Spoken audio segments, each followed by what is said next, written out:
ഇടയസ്വരം ശ്രവിക്കുന്ന സ്വന്തമായ ആടുകൾ.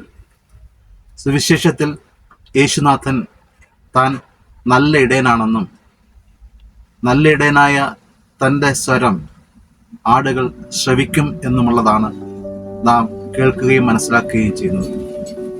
സ്വന്തം എന്ന് പറയുമ്പോൾ നാം മനസ്സിലാക്കുന്നത് ബന്ധവുമായി ബന്ധപ്പെടുത്തിയാണല്ലോ. മാതാപിതാക്കളും മക്കളും തമ്മിലുള്ള ബന്ധം, മക്കൾക്ക് മാതാപിതാക്കളോടുള്ള ബന്ധം, ഈ ബന്ധങ്ങളൊക്കെ സ്വന്തത്തെ സൂചിപ്പിക്കുന്നു. ഈ സ്വന്തം ആയിരിക്കുന്ന അവസ്ഥ തന്നെയാണ് മക്കൾക്ക് മാതാപിതാക്കളെ ശ്രവിക്കുവാനുള്ള ത്വരയായി നിലകൊള്ളുന്നത്. ഇതുകൂടാതെ മറ്റു തരത്തിലുള്ള ബന്ധം നമുക്ക് കാണാൻ കഴിയും. അത് തെരഞ്ഞെടുപ്പിലൂടെ ഉണ്ടാകുന്ന ബന്ധമാണ്. ഒരു ആൺകുട്ടി പെൺകുട്ടി ആൺകുട്ടിയെയും ജീവിത പങ്കാളിയായി തിരഞ്ഞെടുക്കുമ്പോൾ അവിടെ ഉണ്ടാകുന്ന ബന്ധം സ്വാഭാവികമായും സ്വന്തത്താൽ ഉണ്ടാകുന്ന ബന്ധമാണ്. ആ ബന്ധം ഇഷ്ടപ്പെടലിലൂടെ ആണെങ്കിൽ കൂടി അവിടെ സ്വന്തമാക്കപ്പെടുന്നത് തെരഞ്ഞെടുപ്പിലൂടെയാണ്. ഇപ്രകാരം തെരഞ്ഞെടുപ്പിലൂടെ ഉണ്ടായ ഒരു ബന്ധമാണ് ദൈവത്തിന് നമ്മോടുള്ളത്. ദൈവം നമ്മെ തെരഞ്ഞെടുത്തതുകൊണ്ട് നാം ദൈവത്തിന് സ്വന്തമായിരിക്കുന്നു. ഇവിടെ നാം അല്ല നമ്മുടെ ദൈവത്തെ തിരഞ്ഞെടുത്തത്, മറിച്ച് ദൈവമാണ് നമ്മെ തിരഞ്ഞെടുത്തത്. ഈ തെരഞ്ഞെടുപ്പിന് അടിസ്ഥാനമായിരിക്കുന്നത് നമ്മുടെ കഴിവുകളോ യോഗ്യതകളോ ഗുണഗണങ്ങളോ അല്ല, മറിച്ച് നാം ആയിരിക്കുന്ന ബലഹീനമായ അവസ്ഥ തന്നെയാണ്. അങ്ങനെ യേശുക്രിസ്തു തൻ്റെ തെരഞ്ഞെടുപ്പിലൂടെ നമ്മെ എല്ലാവരെയും സ്വന്തമാക്കിയിരിക്കുകയാണ്. സ്വന്തമായതുകൊണ്ട് തന്നെ വിശ്വസ്തയോടുകൂടി ഈ സ്വന്തത്തിലും ബന്ധത്തിലും നിലനിൽക്കുവാൻ അവിടുത്തെ സ്വരം ശ്രവിക്കേണ്ടത് ആവശ്യമാണ്. സുവിശേഷത്തിൽ യേശുനാഥൻ താൻ നല്ല ഇടയനാണെന്ന് പറയുന്നു. പാലസ്തീനായിലെ പശ്ചാത്തലത്തിൽ ചിന്തിക്കുമ്പോൾ പാലസ്തീനായിലെ കുന്നുകളും താഴ്വരകളും അറിയാവുന്ന വ്യക്തിയായിരുന്നു ഇടയന്മാർ. അതുകൊണ്ട് തന്നെ കാലാവസ്ഥയുടെ വ്യതിയാനം മനസ്സിലാക്കി ആടുകളെ മനോഹരമായ വീതിയിലൂടെ നയിച്ചു കൊണ്ടുപോകുവാനും ഹരിതാഭ നിറഞ്ഞ പുൽമേടുകളിലേക്കും നീർച്ചാലുകളിലേക്കുമൊക്കെ ആനയിക്കുവാൻ കഴിയുമായിരുന്നു.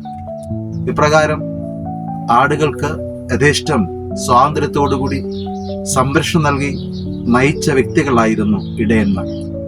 പ്രത്യേകിച്ച് രാത്രി ഘട്ടങ്ങളിൽ പല ഇടയന്മാർ തങ്ങളുടെ ആടുകളേക്ക് ഒരുമിച്ച് വസിക്കുന്നതിന് വിടുമായിരുന്നു.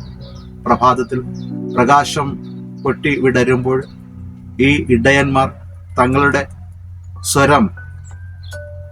സ്വരത്താൽ ആടുകളെ വിളിക്കുകയും അങ്ങനെ ആടുകൾ ഓരോന്നായി അവരുടെ ഇടയന്മാരുടെ പിറകെ പോവുകയും ചെയ്തു.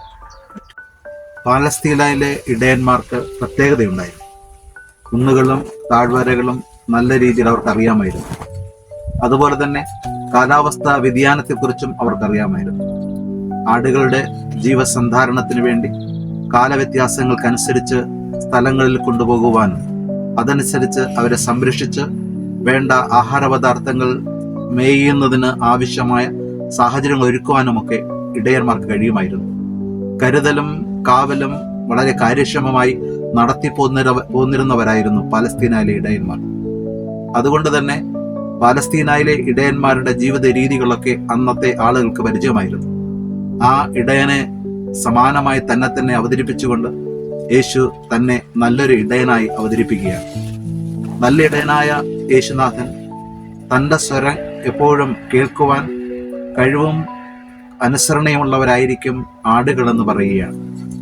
പാലസ്തീനയിലെ രാത്രികാലങ്ങളിൽ ആടുകളെ ഒരുമിച്ച് കൂട്ടിയിട്ടതിനു ശേഷം പ്രഭാതമാകുമ്പോൾ ഓരോ ഇടയന്മാരും തങ്ങളുടെ ആടുകളെ വിളിച്ചു കൊണ്ടുപോകും. ആ വിളി തിരിച്ചറിഞ്ഞ് തങ്ങളുടെ ആട്ടിൻകൂട്ടങ്ങളെ നയിച്ചു കൊണ്ടുപോകുന്നതിന് ഇടയന്മാർക്ക് കഴിഞ്ഞിരുന്നു. ഇടയന്മാരുടെ സ്വരം തിരിച്ചറിയുവാൻ ആടുകൾക്ക് കഴിഞ്ഞതുകൊണ്ടാണ് ഇപ്രകാരം തങ്ങളുടെ ഗണത്തിൽപ്പെട്ട ആടുകളോടൊപ്പം ഇടയന്മാർക്ക് അവരെ നയിച്ചു കൊണ്ടുപോകുവാൻ കഴിഞ്ഞിരുന്നത്. യേശുക്രിസ്തു തൻ്റെ ഇടയധർമ്മത്തെക്കുറിച്ച് പറഞ്ഞുകൊണ്ട് താനാകുന്ന ദൈവം തൻ്റെ ആടുകളെ തിരിച്ചറിയുന്നവനാണെന്നും പേര് ചൊല്ലി വിളിക്കുവാൻ കഴിവുള്ളവനാണെന്നും നമ്മെ ഓർമ്മപ്പെടുത്തുന്നു. ഇവിടെ അവിടുത്തെ സ്വരം തിരിച്ചറിയുവാൻ കഴിയുമ്പോഴാണ് അവിടുത്തെ അനുധാവനം ചെയ്യുന്നത്. അവിടുത്തെ സ്വരം തിരിച്ചറിയാൻ കഴിഞ്ഞില്ലെങ്കിൽ തീർച്ചയായിട്ടും അവിടുത്തെ നമുക്ക് അനുധാവനം ചെയ്യുവാൻ സാധിക്കുകയില്ല. അങ്ങനെ അവിടത്തേക്ക് സ്വന്തമായവർ അവിടുത്തെ സ്വരം കേട്ട് അവിടുത്തെ അനുധാവനം ചെയ്യും എന്ന് യേശു ഓർമ്മപ്പെടുത്തുകയാണ്. നാം ഇന്ന് ജീവിക്കുന്ന ഈ കാലയളവിൽ പലതരത്തിലുള്ള ശബ്ദവും സ്വരവും കൊണ്ട് നിബിഡമായിരിക്കുന്ന സാഹചര്യമാണ് നാം കാണുന്നത്. പലപ്പോഴും ദൈവത്തിന്റെ സ്വരവും മനുഷ്യരുടെ സ്വരവും നമ്മുടെ തന്നെ സ്വന്തം സ്വരവുമൊക്കെ ഏതാണ് ശരിയെന്നും ഏതാണ് തെറ്റെന്നും തിരിച്ചറിയാൻ കഴിയാത്തവണ്ണം കൂടിക്കലർന്ന് കിടക്കുന്ന ഒരു സാഹചര്യമാണ്. നാം ഇന്ന് ജീവിക്കുന്ന ഈ കാലഘട്ടത്തിൽ നാം കേൾക്കുന്ന വൈവിധ്യമാർന്ന സ്വരങ്ങളെ അവ തിരിച്ചറിയുന്നത് എങ്ങനെയാണെന്ന് ചിന്തിക്കുന്നത് അന്വേഷണീയമാണ്. ഒന്നാമതായി, ക്രിസ്തുവിന്റെ സ്വരം നാം കേൾക്കുന്ന സ്വരങ്ങളിൽ നിന്ന് വ്യത്യസ്തമാണോ അല്ലയോ എന്ന് തിരിച്ചറിയണമെങ്കിൽ ആ സ്വരം ദൈവവചനത്തോട് ചേർന്ന് പോകുന്നതാണോ എന്ന് നാം അന്വേഷിക്കണം. ദൈവവചനം നിറയെ ദൈവത്തിന്റെ ശബ്ദമാണത്. ആ സ്വരം വിവിധ രീതിയിൽ വിവിധ കാലഘട്ടങ്ങളിൽ വ്യത്യസ്തരായ മനുഷ്യരോട് സംസാരിക്കുന്ന ദൈവവചനമാണ്.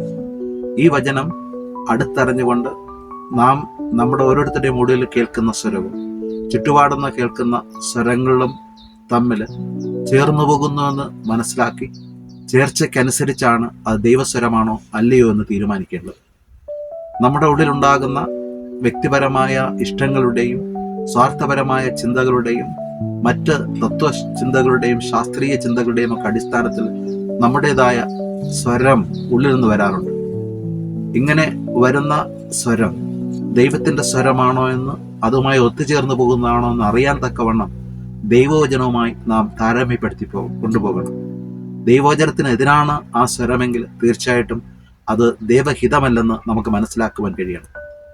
രണ്ടാമതായിട്ട്, ദൈവത്തിന്റെ സ്വരമാണോ അല്ലയോ എന്ന് തിരിച്ചറിയുവാൻ നമ്മെ സഹായിക്കുന്നത് സഭയുടെ പ്രബോധനങ്ങളും പാരമ്പര്യങ്ങളുമായി ഒത്തി നോക്കുമ്പോഴാണ്. സഭയുടെ പഠനങ്ങളുണ്ട്, സഭയുടെ പാരമ്പര്യങ്ങളുണ്ട്. നമ്മിൽ നിന്ന് വരുന്ന സ്വരങ്ങളും ചുറ്റുപാടും നാം കേൾക്കുന്ന സ്വരങ്ങളുമൊക്കെ ഇപ്രകാരം പരമ്പരാഗതമായി നമുക്ക് കൈമാറ്റം ചെയ്യപ്പെട്ട ദൈവിക സ്വരത്തിന് വിരുദ്ധമാണെങ്കിൽ ആ സ്വരങ്ങളും ശബ്ദങ്ങളും വാക്യങ്ങളും വചനങ്ങളുമൊക്കെ ദൈവഹിതത്തിന് എതിരാണെന്ന് തിരിച്ചറിയാൻ നമുക്ക് കഴിയണം. കാരണം സഭയിലൂടെ കാലാകാലങ്ങളിൽ നമ്മോട് സംസാരിക്കുന്നത് ദൈവത്തിന്റെ ആത്മാവാണല്ലോ. പാരമ്പര്യത്തിലൂടെ നാം മനസ്സിലാക്കുന്നത് ദൈവത്തിന്റെ ആത്മാവ് നമ്മെ നയിക്കുന്ന ചിന്തകളും രീതികളുമാണല്ലോ. അപ്രകാരം ദൈവത്തിന്റെ ആ സ്വരം യഥാർത്ഥത്തിൽ സഭാ പഠനങ്ങളോടൊത്ത് ചേർത്ത് വെച്ച് തിരിച്ചറിയുവാൻ തക്കവണ്ണം നമ്മുടെ സ്വരങ്ങളെയും മറ്റു സ്വരങ്ങളെയും വിവേചിച്ചറിയുവാൻ കഴിയുമ്പോഴാണ് നമ്മൾ യഥാർത്ഥത്തിൽ നല്ല ആടുകളായി നല്ല ഇടയനായ യേശുവിന്റെ വചനങ്ങൾ സ്വീകരിക്കുകയും അതനുസരിച്ച് ജീവിക്കുകയും ചെയ്യുന്നത്. മൂന്നാമതായി, നമ്മിൽ നിന്ന് വരുന്ന സ്വരവും ചിന്തകളും ചുറ്റുപാടും നാം കേൾക്കുന്ന സ്വരങ്ങളും നമ്മെ ദൈവിക സ്വരത്തിലേക്ക് ആനയിച്ച ഗുരുക്കന്മാരുടെയും മറ്റ് മുതിർന്നവരുടെയും മാതാപിതാക്കളുടെയും സ്വരങ്ങളോട് ഒത്തുചേർന്ന് പോകുന്നതാണ് നാം അന്വേഷിക്കുന്നത്. നമ്മെ പഠിപ്പിച്ച ഗുരുക്കന്മാർ, നമുക്ക് നല്ല മാതൃകൾ പകർന്നു തരുന്ന നമ്മുടെ മുന്നിലുള്ള മുതിർന്നവരായ കാരണവന്മാർ, നമുക്ക് പ്രചോദനം തരുവാൻ മുന്നിലുള്ള നമ്മുടെ ഗുരുക്കന്മാരായ സഹോദരങ്ങൾ, ഇവരൊക്കെ ധാരാളം നല്ല മാതൃകകളിലൂടെ നമ്മെ സഹായിച്ചവരാണ്. അങ്ങനെയെങ്കിൽ അവരുടെ ഉപദേശങ്ങൾക്ക് എതിരാണ് നമ്മിൽ ഉയർന്നു വരുന്ന സ്വരമെങ്കിൽ തീർച്ചയായിട്ടും ആ സ്വരം ദൈവത്തിന്റെ സ്വരമല്ലെന്ന് നാം തിരിച്ചറിയണം. ചുറ്റുപാടും നമ്മുടെ ജീവിത സാഹചര്യങ്ങളിൽ വിവിധ മാധ്യമങ്ങളിലൂടെ, പ്രത്യേകിച്ച് നാം കാണുന്ന വീഡിയോകളിലൂടെയും നാം കാണുന്ന TV പരിപാടികളിലൂടെയും മറ്റു രീതിയിൽ നമ്മുടെ കൂട്ടുകാരുടെ നാവിലൂടെയുമൊക്കെ മുന്നിലേക്ക് കടന്നു വരുന്ന സ്വരങ്ങളും വാക്കുകളുമൊക്കെ ഇപ്രകാരം വിവേചിച്ചറിയുവാൻ കഴിയുന്ന രീതിയിൽ ജീവിത സാഹചര്യങ്ങളിൽ നാം കണ്ടുമുട്ടുമ്പോൾ ദൈവത്തിന്റെ സ്വരമാണോ എന്ന് തിരിച്ചറിയാൻ തക്കവണ്ണം നാം അവയെ ദൈവവചനമായും സഭാപഠനങ്ങളുമായും നമ്മുടെ മുതിർന്നവരുടെയും ഗുരുക്കന്മാരുടെയും നമ്മെ മുന്നേ പോയ മഹാന്മാരുടെയും ഒക്കെ വചനങ്ങളുമായിട്ട് ഒത്തുചേർത്ത് നാം നോക്കുമ്പോഴാണ് ദൈവസ്വരത്തിന്റെ ശക്തിയും കാന്തികമായ ബലവും നമുക്ക് വിവേചിച്ചറിയുവാൻ കഴിയുന്നത്. വീണ്ടും ദൈവത്തിന്റെ സ്വരമാണോ എന്ന് തിരിച്ചറിയുവാൻ നമ്മെ സഹായിക്കുന്നത് നാം കേൾക്കുന്ന സ്വരങ്ങളൊക്കെയും നമ്മുടെ ജീവിതത്തെ ഫലവത്താക്കുമോ എന്ന് നാം അന്വേഷിക്കണം. എന്നിൽ ഉയർന്നു വരുന്ന എൻ്റെ ചിന്തകൾ, എന്നിൽ ഉയർന്നു വരുന്ന എൻ്റെ വികാരങ്ങളൊക്കെ എൻ്റെ മുന്നോട്ടുള്ള ജീവിതത്തിൽ നല്ലൊരു ജീവിത ക്രമത്തിന് എന്നെ സഹായിക്കുന്നതായിരുന്നാൽ തീർച്ചയായിട്ടും അത് ദൈവത്തിന്റെ സ്വരമാണ്. മറിച്ച് അത് തിന്മ നിറഞ്ഞ ജീവിത സാഹചര്യങ്ങളിലേക്ക് നയിക്കുകയും പാപമംഗലമായ ജീവിത ബന്ധങ്ങളിലേക്ക് ചെന്ന് വീഴുകയും ചെയ്യുന്ന രീതിയിൽ സ്വാധീനിക്കപ്പെടുന്നതാണെങ്കിൽ തീർച്ചയായിട്ടും അത് ദൈവത്തിന്റെ സ്വരമല്ലെന്ന് നാം തിരിച്ചറിയണം. അങ്ങനെ ദൈവത്തിന്റെ സ്വരം നിരന്തരം നമ്മുടെ ജീവിതത്തിൽ തിരിച്ചറിഞ്ഞുകൊണ്ട് നാം മുന്നോട്ട് പോകുമ്പോഴാണ് നല്ല ആടുകളായിട്ട് നമുക്ക് മുന്നോട്ട് പോകുവാൻ കഴിയുന്നത്. നല്ല ആടുകളായിട്ട് നിലകൊള്ളുവാൻ സഹായിക്കുന്നത് തീർച്ചയായിട്ടും ഈ ദൈവിക സ്വരത്തിന്റെ തിരിച്ചറിയലുകൾ ഓരോ ദിവസവും നാം അന്വർത്ഥമാക്കുമ്പോഴാണ്. അത് പൂർവാധികം ശക്തിയോടുകൂടി നമ്മെ ബലപ്പെടുത്തി മുന്നോട്ട് നയിക്കുമ്പോഴാണ്. എൻ്റെ ആടുകൾ എൻ്റെ സ്വരം ശ്രവിക്കുന്നു എന്ന് പറയുമ്പോൾ കർത്താവായ യേശുക്രിസ്തുവിനെ അനുഗമിക്കുന്ന ക്രിസ്ത്യാനികളെ ഉദ്ദേശിച്ച് മാത്രമല്ല, ദൈവസ്വരം കേൾക്കുവാൻ ആഗ്രഹിക്കുന്ന എല്ലാവരെയും ഉദ്ദേശിച്ചാണ് അവിടുന്ന് പറയുന്നത്. ദൈവസ്വരം പല രീതിയിലും പല കാലഘട്ടങ്ങളിലും വ്യത്യസ്തമായ ആളുകളിലൂടെ നമ്മുടെ ചുറ്റുപാടും കടന്നു വരാറുണ്ട്.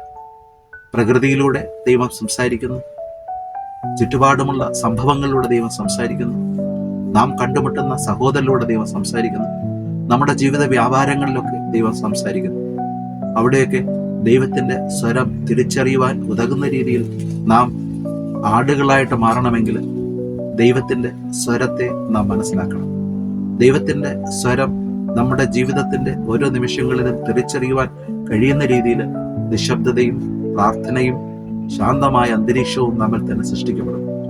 ശബ്ദ കോലാഹലങ്ങൾ നിറഞ്ഞ ജീവിത സാഹചര്യങ്ങളിലൂടെ കടന്നു പോകുമ്പോൾ പലപ്പോഴും ഈ സ്വരത്തിന്റെ അർത്ഥവും ആഴവും സാന്ദ്രതയും നമുക്ക് ഉൾക്കൊണ്ടുപോകാൻ കഴിഞ്ഞു എന്ന് വരികയില്ല. നമ്മിലെ തന്നെ അസ്വസ്ഥതകളും നമ്മിലെ തന്നെ ആകുലതകളും പലപ്പോഴും ദൈവത്തിന്റെ സ്വരം കേൾക്കുവാൻ കഴിയാത്തവണ്ണം നമ്മുടെ ജീവിതങ്ങളെ പലപ്പോഴും അസ്വസ്ഥത പൂർണ്ണമാക്കാറുണ്ട്. അത് സാധ്യമാകണം, ദൈവസ്വരം നമ്മിൽ നിറയുന്നത് മനസ്സിലാക്കുവാൻ കഴിയണമെങ്കിൽ ശാന്തത ആവശ്യമാണ്, അവിടത്തെ കേൾക്കുക ആവശ്യമാണ്, അവിടത്തെ നോക്കി പാർക്കുക ആവശ്യമാണ്.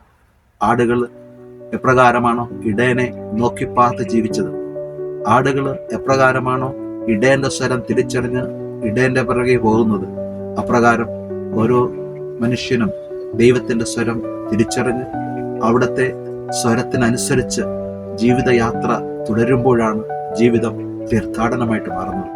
അപ്രകാരം തീർത്ഥാടനമായി മാറുവാൻ ഉതകുന്ന രീതിയിൽ ദൈവത്തിന്റെ വചനം ഓരോ ദിവസവും കേൾക്കുവാനും കേട്ടുകൊണ്ട് അതനുസരിച്ച് ജീവിക്കുവാനും ജീവിച്ചുകൊണ്ട് ദൈവത്തെ മഹത്വപ്പെടുത്തുവാനും കഴിയുമ്പോഴാണ് ആടുകൾ അനുഭവിക്കുന്ന ആ സന്തോഷവും സ്വാതന്ത്ര്യവും നമുക്കും അനുഭവിക്കുവാൻ കഴിയുന്നത്.